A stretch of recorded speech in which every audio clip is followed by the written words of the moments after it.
마태복음 1장 18절로 마태복음 1장 먼저 보겠습니다. Matthew chapter 1. 마태복음 1장 24절과 25절만 읽겠습니다. 마태복음 1장 24절, 25절 두 구절 다 같이 시작. 요셉이 잠을 깨어 일어나서 주의 사자의 분부대로 행하여 그 아내를 데려왔으나 아들을 낳기까지 동침치 아니하더니 나음의 이름을 예수라 하니라. 누가복음 1장 35절, 7절, 8절 이렇게 읽습니다. 35절 시작. 천사가 대답하여 가로되 성령이 내게 임하시고 지극히 높으신 이의 능력이 너를 덮으시리니 이러므로 나실 바 거룩한 자는 하나님의 아들이라 일컬으리라. 대저 하나님의 모든 말씀은 능치 못하심이 없느니라. 마리아가 가로되 주의 계집종이 오니 말씀대로 내게 이루어지이다 하매 천사가 떠나가니라. 마태복음 1장 우리가 읽은 이 본문 말씀 앞뒤로 좀 읽어야 되고 누가복음도 마찬가지인데요. 시간이 없기 때문에 이 두 구절만 읽겠습니다. 여러분, 이 마태복음 1장에 그 예수님의 양부인 요셉에 대해 나오거든요. 그리고 예수님의 모친인 마리아에 대해 나옵니다. 근데 여러분, 이 두 분의 공통점이 있어요. 공통점이 뭐냐면요, 여러 가지 어려운 상황, 예스라고 할 수 없는 그런 상황인데도 불구하고 주의 사자를 통해서 하나님이 이렇게 말씀하시니까 그냥 그대로 순종한 거예요. 무슨 질문도 없었습니다. 순종합니다. 마리아 같은 경우는 내가 계집종이었는데, 주의 계집종이었는데 내가 무슨 할 말이 있습니까? 그냥 말씀대로 이루어지기를 원합니다. 굉장히 놀라운 그런 고백입니다, 사실. 그래서 오늘 이 두 분의 예수님의 양부인 요셉과 다윗의 자손이죠. 그리고 이 예수님의 모친인 마리아의 이 순종이 예수님의 성탄의 밑거름이 되었습니다. It became fertilizer. The obedience, 그 예수님의 순종이 성탄의 fertilizer가 됐어요. 밑거름이 된 것입니다. 여러분, 하나님의 관점에서 보면 성탄은 참으로 오랜 기간 세밀하게 사전 작업에 이루어진 그러한 사건입니다. 그냥 금방 그냥 하나님이 금방 어떻게 해서 이렇게 이루어진 일이 아니고 몇 천년 전부터 여러 선지자를 통해서 또 하나님이 직접 선포하시고 하나님께서 계속해서 이루셨어요. 그게 구약의 스토리입니다. 구약은 예수님이 나타나시기 전 예수님을 위해서, 그리스도 메시아 되신 예수 그리스도를 위해서 준비하는 그런 기간이었습니다. 그것을 기록하고 있는 것이 구약입니다.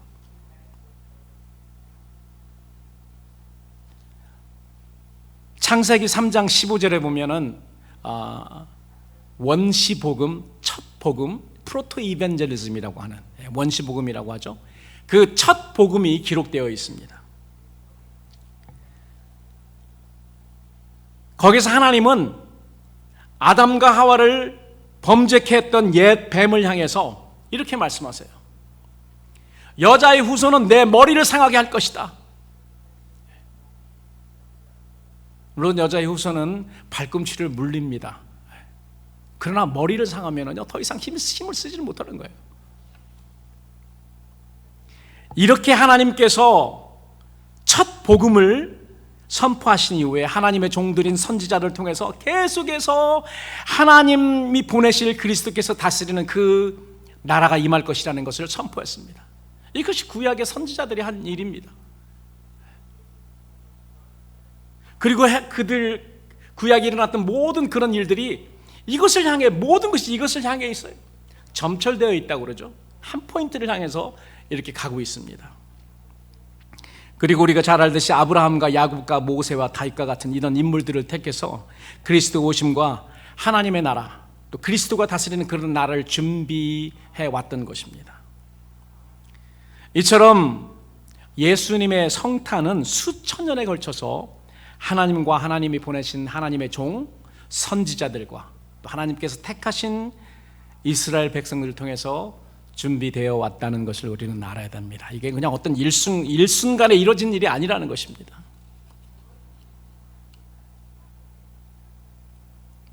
나는 성경과 교회 역사 그리고 선교 역사를 통해서 깨달은 사실이 있습니다. 그것은 하나님의 일이 하나님 종들의 희생적 순종을 통해서 그 순종을 밑거름으로 해서 열매를 맺는다는 사실입니다.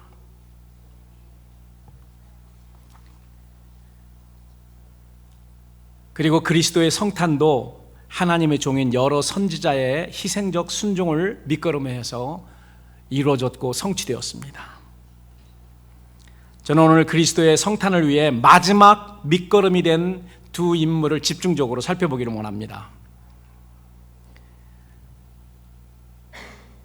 성탄을 가능케 했던 이 두 인물은 하나님 앞에서 은혜를 입은 자라고 기록되어 있습니다. 그들은 겸손했고요, 착했고 하나님 앞에서 의로운 사람이었습니다.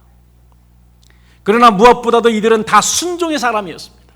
이게 오늘 제가 여러분들에게 강조하고 싶은 거예요. 오늘 장로님도 기도하실 때 아브라함의 순종에 대해서 말씀하셨습니다. 이 하나님 나라의 역사는요, 순종하는 하나님의 종들에 의해서 기록된 사건입니다. 그 마지막에 클라이맥스를 예수님이 그 클라이맥스였죠. 죽기까지 십자가에서 순종하시는, 우리에게 보이신 모범이십니다. 모델입니다. 순종하라는. 순종치 못했기 때문에 이 인간의 그 범죄, 죄악의 역사가 시작됐잖아요. 그렇기 때문에 예수님이 오셔서 이것을 완전히 뒤집으신 것입니다. 순종하는 사람들 얼마나 중요한지 모릅니다. 순종이라는 것이 죽기까지 순종하는 것입니다. 그리고 이 순종은 우리의 믿음을 확신시켜줍니다. 확증시켜줘요. 순종을 통해서 우리의 믿음이 확증되고 하나님께서 이 순종을 통한 그 믿음이 확증된 사람에게 증거를 하십니다. 거기에 이렇게 퀄리티 체크했다, QC라고 하잖아요. 퀄리티 체크했다, 도장 찍어주시는 겁니다. 히브리서 11장에 나온 모든 믿음의 히어로들, 모든 믿음의 영웅들이 하나님께서 다 증거하신 거예요. 증명해 주신 것입니다. 도장 찍었어요. 너는 됐다 다. 아벨을 통해서, 그리고 노아와 아브라함과 이런 모든 히브리서 11장의 영웅들이 하나님이 인정해 주신 그런 사람들입니다. 그 사람들 보세요. 믿음만 있는 게 아닙니다. 믿음 때문에 어떻게 순종했다는 것이 다 기록되어 있습니다. 그래서 하나님께서 그 믿음을 인정해 주신 것입니다. 그래서 저는 오늘 설교의 제목을 성탄의 밑거름이 된 순종, 성탄의 밑거름이 된 순종입니다. 그 순종이라고 정했고, 주님의 재림을 앞에 두고 있는 우리가 어떠한 순종으로 주님의 재림의 밑거름이 되며 하나님께 영광 돌리는 그런 삶을 살 수 있는지, 오늘 이 두 인물 요셉과 마리아에 대해서 살펴보기를 원합니다. 첫 번째 인물은 예수님의 모친이 된 처녀 마리아입니다. 결국 예수님의 이제 엄마가 됐지만은 예수님의 모친이 되기 전에 마리아는 처녀였습니다. 내 생각에는 20살도 안 된 그런 소녀였어요. 내 생각에 한 16이나 17 정도, 옛날에 일찍 결혼했잖아요. 그 어린 소녀였습니다. 16, 17. 여러분, 예수님을 제일 첫 번째로 나의 주님으로, 구세주로 맞아들인 사람이 누군 줄 아세요? 이건 세례 요한도 아니고요, 사도 베드로도 아니고 사도 요한도 아닙니다. 예수님의 어머니, 모친 되시는 마리아가 예수님을 제일 처음으로 받아들였어요. 받아들이고 임신을 한 겁니다. 이루어지기를 원합니다. 말씀대로 이루어지기를 원합니다. 그냥 받아들여 순응했습니다. 하나님의 사람은 하나님의 명령에 순응하는 사람들입니다. 순복하는 사람들입니다. 순종하는 사람들이에요. 누가복음 1장 38절을 보면 마리아가 천사 가브리엘을 통해서 자신이 성령으로 잉태해서 하나님의 아들을 낳을 것이라는 그런 말을 듣게 됩니다. 그때 마리아는 주의 계집 중에 말씀하신 대로 내게 이루어지기를 원합니다. 얼마나 놀라운 고백인지 모릅니다. 우리는 이런 말씀을 그냥 읽어 나가는데 다시 보고 또 보고 보면은요, 너무 놀라운 순종이고 너무 놀라운 그런 수능입니다. 나는 마리아의 이 짧은 고백을 통해서 왜 하나님께서 예수님을 이 땅에 보내시는 일인 성탄에 마리아를 택하셨는지 깨닫게 됐습니다. 이 마리아의 기사, 누가복음이죠. 누가복음에 나온 마리아의 기사 앞뒤를 보면은요, 마리아는 겸손한 사람이었습니다. 어떻게 보면 겸손한 사람이 아니라 만들어진 겸손이 아니고 겸손할 수밖에 없는 그런 상황에 있었던 사람이에요. 그것도 은혜입니다, 여러분. 내가 겸손할 수밖에 없는 상황에 하나님께서 나를 놔둔 것도 은혜예요. 겸손할 수밖에 없는 그런 낮은 상황에 있기 때문에 하나님께서 은혜를 부어주시거든요. 그래서 여러분, 하나님께서 나를 낮추시면은요, 컴플레인 하지 마세요. 나한테 하나님이 은혜 주시기 위해서 나를 낮추시는 그런 과정입니다. 마리아는요, 소위 말해서 요새 한국에서는 금수저, 흙수저 그런데요, 흙수저예요.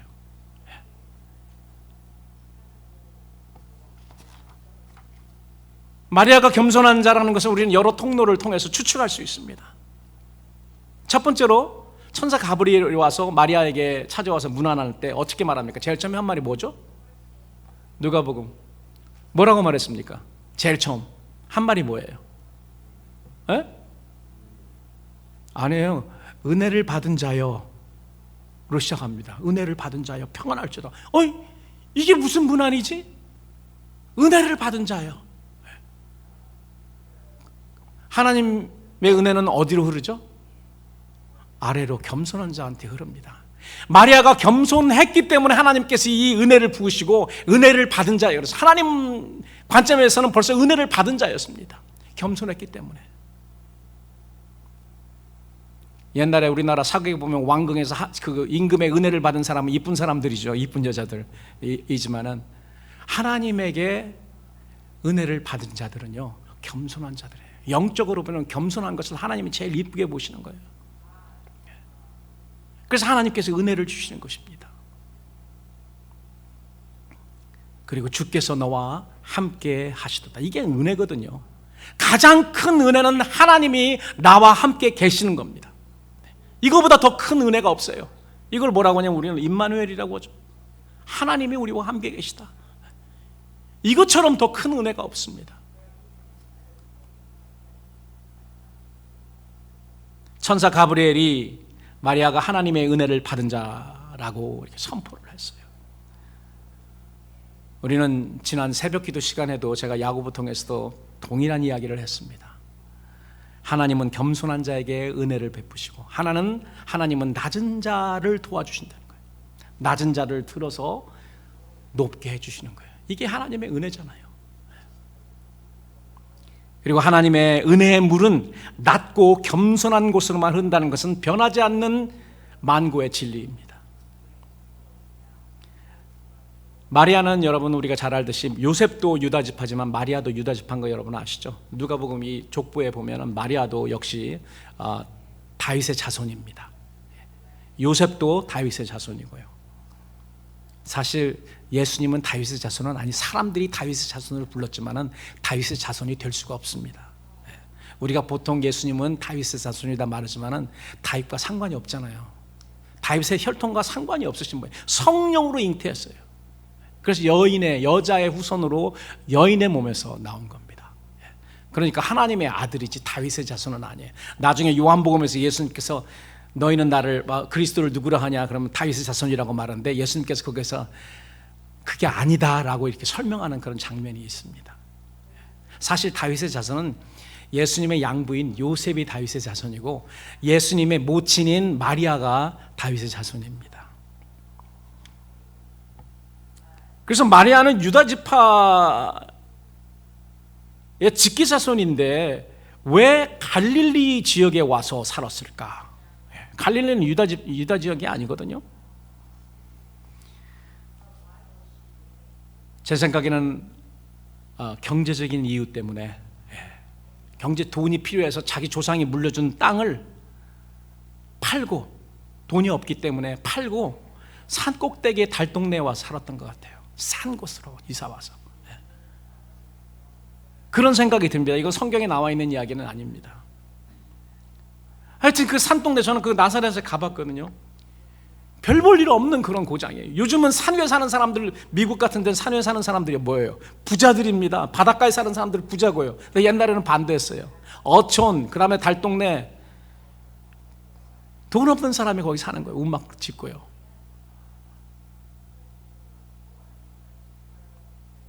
그리고 갈릴리 땅과 갈릴리 사람들은요, 오랫동안 유대인들에게 무시당하고 멸시받았습니다. 오죽하면은 빌립이 와서 나다나엘에게 나사렛 예수가 혹시 그리스도가 아니냐 이렇게 물어봤더니 뭐라고 말했어요?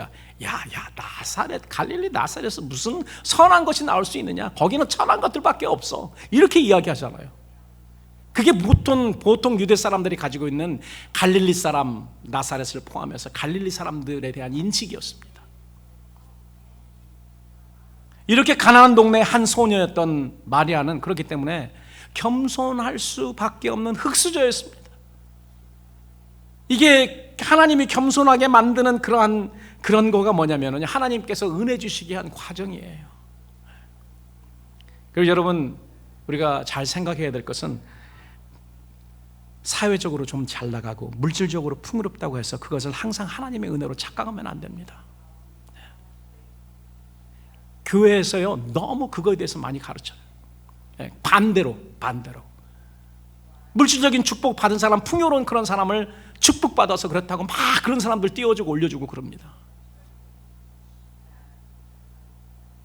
여러분 한번 생각해 보세요. 그런 물질적인 풍요로움과 사회적으로 잘 나가고 이러는 거는요, 하나님이 그 중심에 없는 세상, 믿지 않는 이 세상 사람들에도 얼마든지 있습니다. 더 많습니다. 세상에서 우리보다 훨씬 부자들은 하나님 모르는 사람들이 더 많아요. 사회적으로 지위 높은 사람, 하나님 모르는 사람들이 더 많습니다. 반대로 사회적으로 잘 나가지 못하고 물질적으로 풍요롭지 않다고 해서 하나님의 은혜를 받지 못한다고 말할 수 없습니다. 제가 여기 덧붙이는 것은 오히려 그 사람들이 하나님의 은혜에 더 가까운 사람들이에요. 겸손할 수밖에 없는 상황이 있기 때문에. 내가 여러분들에게 사회적으로 잘 나가고 풍요롭지 말라는 그런 말을 하는 게 아닙니다. 하나님께서 그런 자리에 우리를 놓으시면은 하나님이 나를 하나님의 은혜 받게 하시고 하나님이 나와 함께 하시게 하는 그런 과정이다라고 여러분 생각하셔야 된다는 것을 말씀드리는 것입니다. 마리아도 역시 사회적으로 잘 나가거나 물질적으로 풍요로운 그런 사람이 아니었죠. 그것과는 거리가 먼 시골 처녀였습니다. 그런데도 천사 가브리엘이 마리아에게 와서 제일 처음 한 말이 하나님께 은혜 받은 자요, 이렇게 문안을 합니다. 28절과 30절 두 번이나 언급을 합니다. 이것을 볼 때 마리아는 겸손한 자였구나, 겸손할 수밖에 없는 그런 상황에 있었구나라는 것을 알 수 있습니다. 이런 자에게 하나님께서 은혜 주시고 이런 자에게 하나님께서 함께 하시기 위해서 오신 거예요. 네가 처녀로 아이를 잉태할 것이다 라는 하나님의 말씀이 떨어지니까 역시 겸손한 자는 다릅니다. 나는 계집종입니다. 나는 보잘것없고 아무것도 없고 나는 그냥 주의 종이니까 주님이 원하시는 대로 사용하시고 원하는 대로 하세요. 말씀대로 내게 이루어지기를 원합니다 고백했던 것입니다. 마리아가 이런 황당한 명령에 순종할 수 있던 딱 한 가지 이유는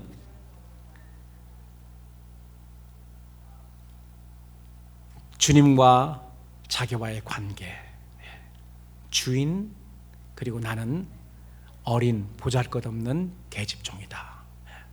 제일 종 중에 제일 아래에 있습니다. 여러분 아시잖아요. 종 중에 제일 아래예요. 거기 또 여자잖아요. 여자분들 죄송하지만 옛날엔 그랬습니다. 어린 종, 제일 아래에 있는.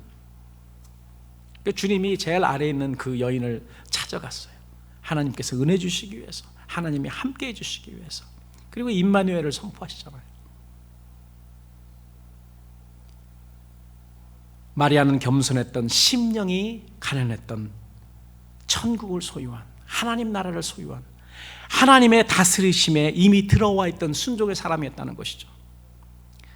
두 번째로 하나님께서 예수님을 이 땅에 보내신 일인 성탄에 마리아를 택하신 이유가 있습니다.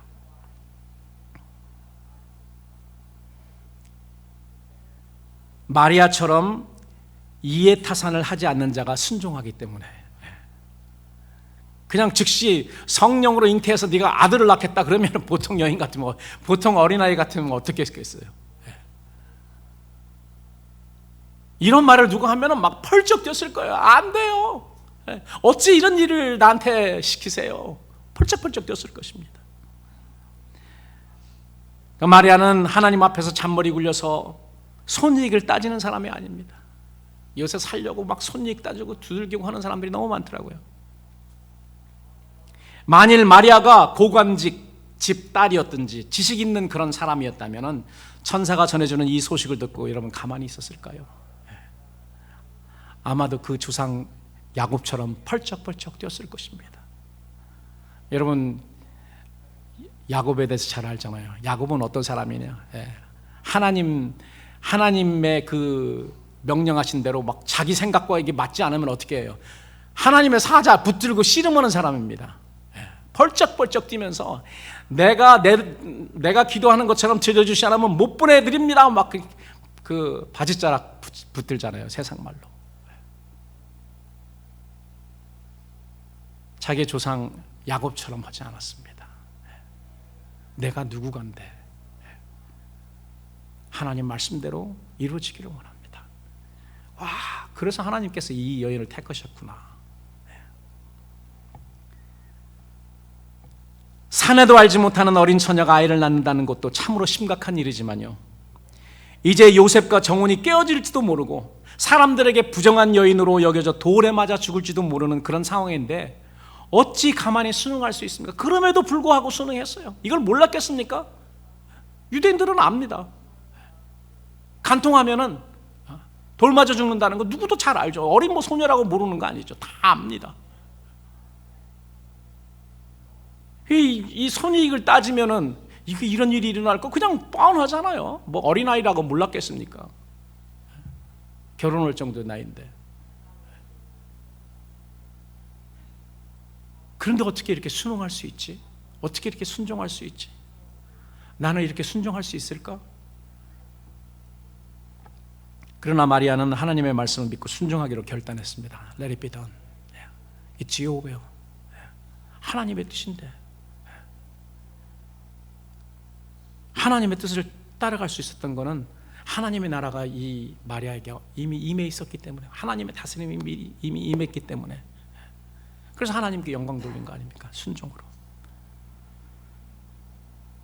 마리아는 자신을 더 이상 요셉의 정혼자로, 약혼자로만 인식하지 않았습니다.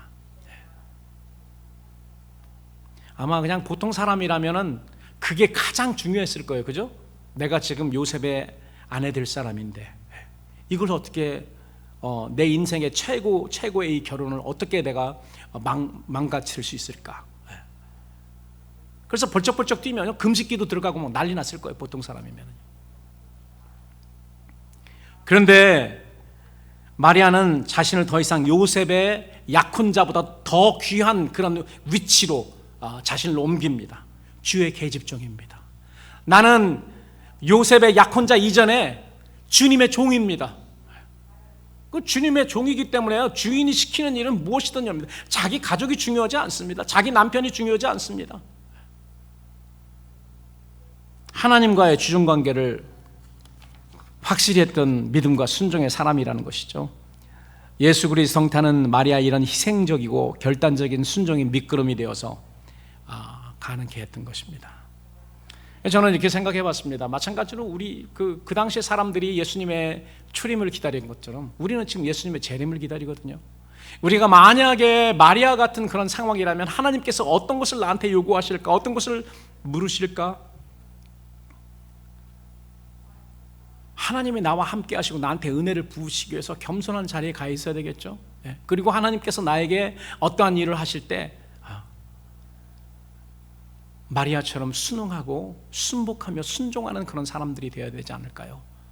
아니면은 우리가 이 세상 사람들처럼 잔머리 굴리고 우리의 이 이해타산, 우리의 손익을 따지고, 안 되면은 뭐 금식기로도 하면서 내 뜻을 관철시키고, 여러분 이러시렵니까? 예수님을 신비하는 우리도 마리아같이 희생적이고 결단적인 순종이 필요합니다.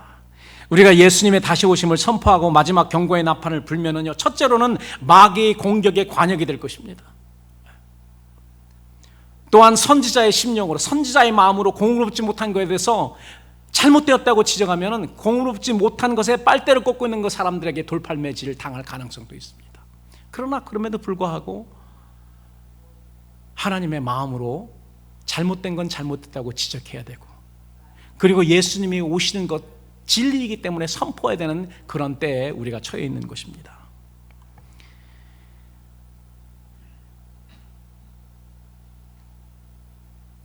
우리가 살펴볼 성탄절의 밑거름이 된 또 다른 순종의 인물이 있습니다. 마리아는 이제 그렇고요. 우리가 마리아를 통해서 배워야 될 그러한 교훈도 있고, 또 다른 순종의 인물은 예수님의 양부인 다윗의 자손 요셉입니다.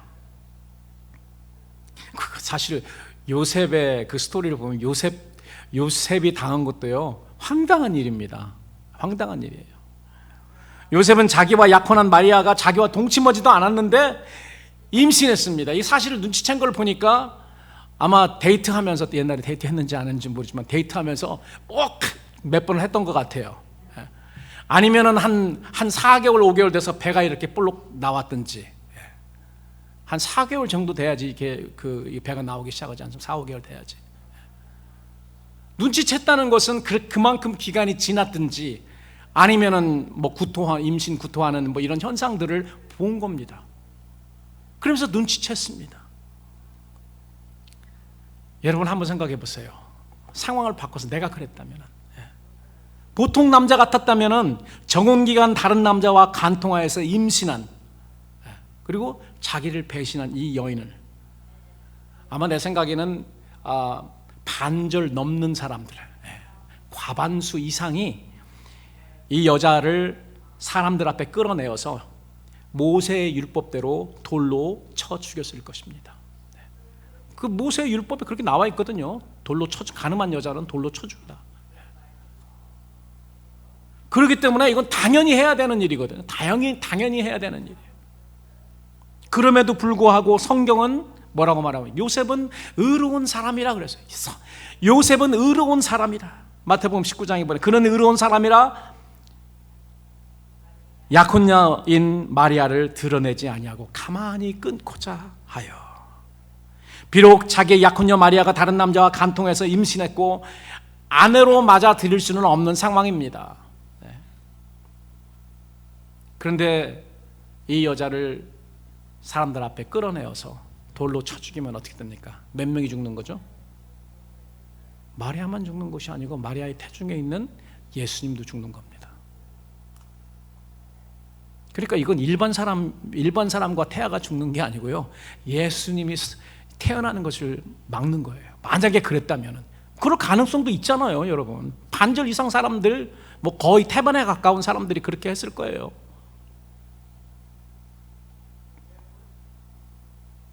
대중의 아이와 마리아를 죽이거나 대중 앞에서 욕보일 마음이 없었기 때문에 요셉은 이게 국리를 한 거면 어떻게 해야지 사람들을 모르게, 어떻게 이렇게 끊을 수 있을까를 막 고민을 하고 있는 그런 상황에서 주의 천사 가브리엘이 나타난 것이죠. 그래서 우리가 알 수 있는 것은 요셉은 이렇게 마음이 온유하며 남을 긍휼히 여긴 착한 사람이었습니다. 그러나 성경이 요셉을 의인으로 인정하고 있는 것은 그 후에 일어난 일련의 사건들, 여러 가지 사건들 때문에 그렇습니다. 요셉 착한 사람이었어요. 온유한 사람이었습니다. 예수님이 마태복음 5장에 말한 거기에 그 캐레고리에 다 들어가는 사람이었습니다. 심령이 가난했던, 겸손했던, 갈릴리 출신들은 다 그렇거든요. 알아요, 자기들이. 유대인들이 자기들을 얼마나 무시하는 걸 압니다. 그리고 온유한 자였습니다. 온유한 자였어요. 그리고 남을 긍휼히 여길 줄 아는 사람이었습니다. 마리아와 그 안에 있는 태아, 예수님이죠. 태아를 긍휼히 여겼잖아요. 착한 사람이었어요. 근데 요셉이 의인이 된 것은 그의 순종하는 사건 때문에 그렇습니다. 얼만큼 많은 그런 순종이 일어났는지 짧은 마태복음 1, 2장 안에 5번이나 나와 있습니다. 순종이라는 단어는 안 나와 있지만 그 행동이, 우리가 잘 압니다. 의인은 믿음으로 말미암아 살리라고 했고, 하나님 앞에서는 율법을 듣는 자가 의인이 아니요 오직 율법을 행하는 자, 순종하는 자, 하나님의 말씀대로 행하는 자가 의인이라고 했는데, 요셉은 하나님의 명령이 주의 사자 천사를 통해서 자기에게 하달될 때 그대로 순종했던 사람이라는 거예요. 그래서 의인인 것입니다. 첫 번째로 주의 사자의 분부대로 순종해서 아내를 데리고 왔습니다. 약혼녀가 다른 남자와 불륜을 행해서 임신한 줄 알고 큰 고민에 빠져 있습니다.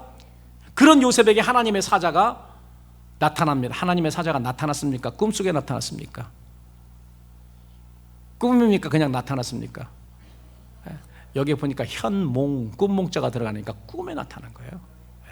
마리아에게는 꿈에 나타났습니까? 마리아에게는 직접 나타났어요. 마리아가 당해야 될 그런 것과 굉장히 크기 때문에 그런 것 같아요. 요셉 같은 경우는 예수님이 태어나셔서 그 애굽으로 피신했다가 갈릴리로 다시 돌아가서 예수님이 아마 티네이저 정도 됐을 때 요셉은 죽은 것 같습니다. 마리아는 계속 있었죠. 그러니까 요셉은 좀 나이가 있던 사람이에요. 나이가 있던 사람이고, 마리아는 나이가 어린 소녀였습니다. 요셉에게 하나님의 사자가 꿈에 나타나서 이렇게 이야기합니다. 다윗의 자손 요셉아, 여기 다윗의 자손이라고 나오네. 네 아내 데려오기를 무서워 말라. 저에게 잉태된 자는 성령으로 된 것이라. 황당하잖아요. 꿈이라도 황당할 거야. 이런 말 들으면 황당합니다. 이런 꿈에 이렇게 말씀하시자 고민하던 요셉은요, 더 이상 묻지도 않고 생각하지도 않고 그냥 아내를 데려왔습니다. 이 순종은 마리아와 아이를 살리는 순종이었지만 앞으로 있게 될 여러 가지 복잡한 일들을 하나님께 맡기는 믿음의 순종이었습니다. 하나님 보실 때 의인은 믿음 때문에 희생도 각오하고 순종하는 자들이라는 것입니다. 그리고 두 번째 보세요. 두 번째 어떤 순종을 했는지. 요셉은 마리아를 데리고 온 다음에 마리아와 동침하지 않았다, 같이 자지 않았다는 것이죠. 같이 잘 수도 있습니다, 사실. 아이를 낳기까지. 그런데 동침하지 않았습니다. 여러분 뭐 잘 아시잖아요. 여러분 이미 잉태됐으니까요. 동침하든 상관이 없습니다. 그 안에 있는 아이와는 아무 상관이 없어. 아이는 그냥 계획대로 나올 수밖에 없습니다. 그리고 가브리엘 천사가 마리아를 데리고 오라고 했지 아이를 낳을 때까지 동침하면 안 돼 이렇게 말하지도 않았어요. 그러나 요셉은 성령께서 하시는 역사에 자신의 욕심을 섞지 않았습니다. 앞으로 태어날 아이가 순수하게 성령으로 잉태되는 아이인 것을 확실하게 하고자 했던 것이 분명합니다.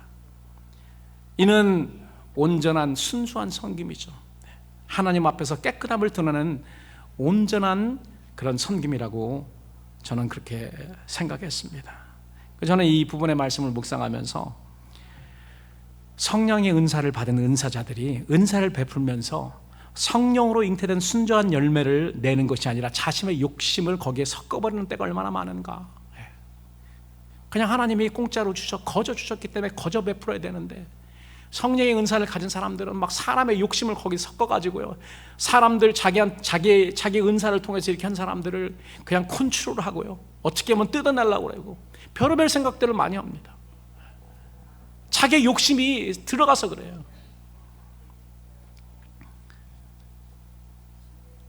우리가 봉사하면서도 성령께서 공급하시는 힘으로 하고 또 그렇게 하시는 것처럼 해야 되는데, 내 욕심이 거기에 섞여버리고 내가 나타나고 드러나는 것을 원하면 자기 욕심이 드러나는 것이죠.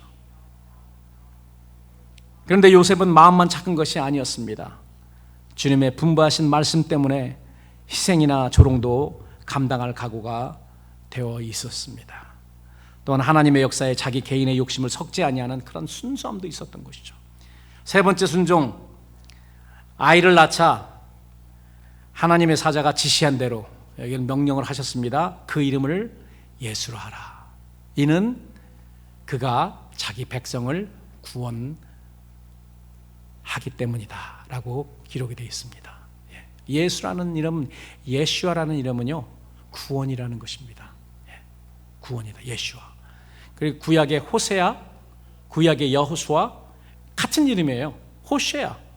호세아는 여는 여호와 하나님이죠. 그래서 여호수아는 하나님은 구원이시다. 호세아는 구원이라는 말이고 예수님이 호세아예요. 예슈아. 구원이라는 말이에요. 자기 백성을 구원하는 구원자라는 것이죠. 네 번째 순종입니다. 후에 2장 13절을 보면은 또 천사가 요셉의 꿈에 나타납니다. 왜 천사는 마리아에게는 직접 나타나는데 요셉에게는 꿈으로 나타난지 한번 깊게 생각해 봤어요. 저는 뭐 대답을 안다는 것이 아니고 왜 꿈에 나타났을까? 꿈에만 왜 직접 나타나도 되는데 왜 꿈에만 나타나지? 생각해 봤더니 구약의 요셉도 꿈꾸는 사람이었잖아요.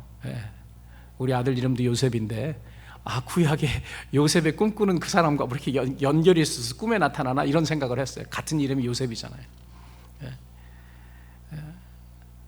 꿈에 나타나서 헤롯이 아기를 찾아 죽이려 하니 일어나 아기와 그의 모친을 데리고 마리아죠, 애굽으로 피하여 내가 네게 이르기까지 거기에 있으라 명령했더니 바로 새벽에 일어나자마자 새벽에 그냥 다 해서 새벽에 그냥 도망갑니다. 믿음의 사람은 하나님의 분부하심에 순종으로 옳게 반응하는데요, 옳은 순종에는 특징이 있습니다. 적어도 세 가지 특징이 있다고 저는 생각하는데 요셉에게 그런 특징이 다 있었어요. 이 옳은 순종은 하나님의 말씀을 그대로 순종하는 특징이 있습니다. 많은 경우 우리는 하나님의 말씀이나 명령을 우리 생각대로 우리 좋은 대로 해석해서 지키는 때가 많이 있습니다. 요셉은 천사를 통해 하달된 아기와 아기 모친을 데리고 애굽으로 피하여서 내가 너 명령할 때까지 있으라. 어디까지 갔겠습니까, 여러분? 애굽까지 간 거예요. 아침 일찍 일어나서 애굽까지 간 것입니다. 여러분, 우리가 잘 알잖아요. 그 소돔과 고모라가 망할 때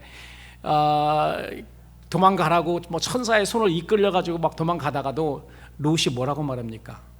난 저기 올라가기 전에 죽을 것 같습니다. 내가 여기 중간에 좋은 이런 소아련한 곳이 있는데 그곳에 그냥 머물면 안 될까요? 하나님의 말씀에 그렇게 순응하지 않아요. 물론 뭐 천사가 그렇게 하게 해줬지만은요, 그 옳은 순종이 아니죠. 애국으로 피하라 그러나 yes sir 하고 그냥 가는 거예요. 일찍 일어나서. 여러분, 신생아와 아이를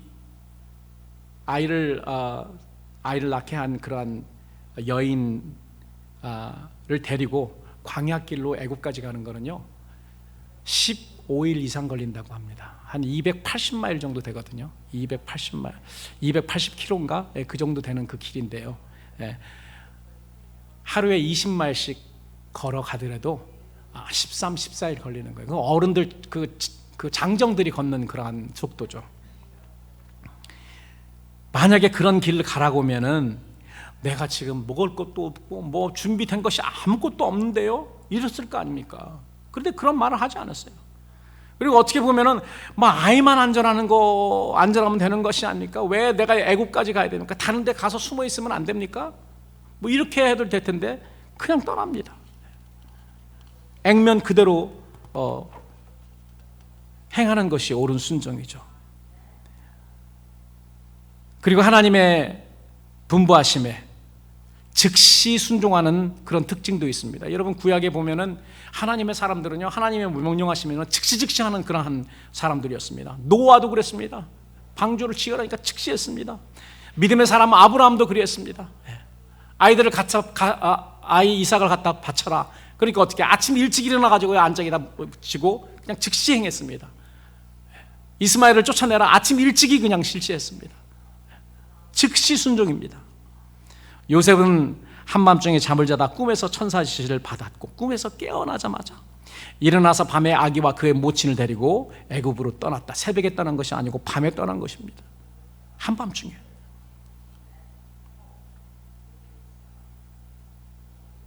그리고 마지막으로 옳은 순종은 인내하는 특징이 있습니다. 하나님의 사자는 요셉에게 다시 이렇게 분부합니다. 일어나 아기와 그의 모친을 데리고 애굽으로 피하여 내가 내게 이르기까지 거기 있으라. 언제까지 있으라는 말도 안 했어요. 다음에 내가 너한테 연락할 때까지 그대로 있어. 인내해야 되는 거예요. 뭐 2달을 있어라 아니면 뭐 3년을 있어, 그렇게 말하지 않았어요. 그리고 그 다음에 다시 돌아가라 할 때 다시 갈릴리로 돌아간 것입니다. 성탄과 연관된 요셉의 마지막 또 한 가지의 순종이 또 기록되어 있습니다. 주의 사자 분부와 지시대로 순종하여 아기 모친을 데리고 갈릴리 나사렛에 와서 살았던 것입니다. 갈릴리로 다시 오게 된 거는요, 예수님의 별명이 나사렛 예수가 되기 위해서예요. 나시린이라는 그거와 관계가 있는 그런 언어인데요, 갈릴리 출신이에요. 저입니다. 물론 유다의 자손이죠. 그러나 아주 천한 그 갈릴리 지역, 갈릴리보다 더 천한 지역도 있었지만은 갈릴리, 무시받고 조롱받는 그 갈릴리 지역에서 멸시받는 사람들을 대표하고 무시받는 사람, 천한 자를 대표하는 그러한 사람으로 태어나기 위해서 그렇게 갈릴리에 가서 나사렛에서 살아야 됐던 것입니다. 예수님의 모친인 마리아와 예수님의 양부 요셉의 삶은 2000년 전 예수님께서 여자의 후손으로 십자가를 통해 발꿈치를 물리지만 부활을 통해 원수의 머리를 상하게 하고 승리하시도록 이 땅에 오시는 일에 밑거름이 되었습니다. 자, 우리는 그것만 거기에서 그거를 자각하는 데서 끝나면 안 되죠. 우리는 지금 예수님의 재림을 기다리고 있습니다. 우리가 어떻게 해야지 하나님이 우리를 사용하실 수 있을까? 마지막에 하나님의 은혜를 우리가 어떻게 받을 수 있을까? 겸손해야 됩니다. 겸손해야 됩니다. 마리아와 요셉처럼 겸손하고 하나님의 말씀에 순응해야 될 수 있는, 순응하는 그런 사람들이 되어야 됩니다. 마리아는 여러 가지 위태로운 일이 예견되는 예수님의 성탄에 희생적 밑거름이 되는 일에 믿음으로 순응했고요. 요셉은 마리아를 돕고 보호하며 예수님의 유아기와 소년기에 그를 양육하는 그런 삶을 살았습니다. 그래서 예수님의 목수시잖아요. 그 목수 일을 누구에게 베꼈어요? 자기 아버지한테 배운 겁니다. 요셉에게. 그래서 아버지가 돌아가신 다음에 그 일을 한 거죠. 몇 살 때부터 했는지는 모르겠어요. 뭐 어렸을 때부터 배웠겠죠. 그러다가 예수님이 이제 그 공생의 사역을 하신 거죠. 저는 예수님의 재림 때도 유사한 역할을 할 하나님의 사람들이 있을 것이라고 믿습니다. 예수님의 신부인 교회를 돕고 철장으로 세상을 다스릴 하나님의 자녀들을 양육하고 보호하는 사명받은 자들을 말하는 것입니다. 이거에 대해서 요한계시록은 이야기를 하고 있죠. 이런 사람들이 마지막 때에 하나님께서 사용하실 사람이 어떤 사람들이라는 것을 우리는 잘 압니다. 마지막 때 예수님의 재림을 위해 하나님께 붙들려 하나님의 분부하심에 믿음으로 순종하는 마리아와 요셉과 같은 그런 밑거름에 사용되는 성도 여러분들이 되시길 우리 주님의 이름으로 축원합니다.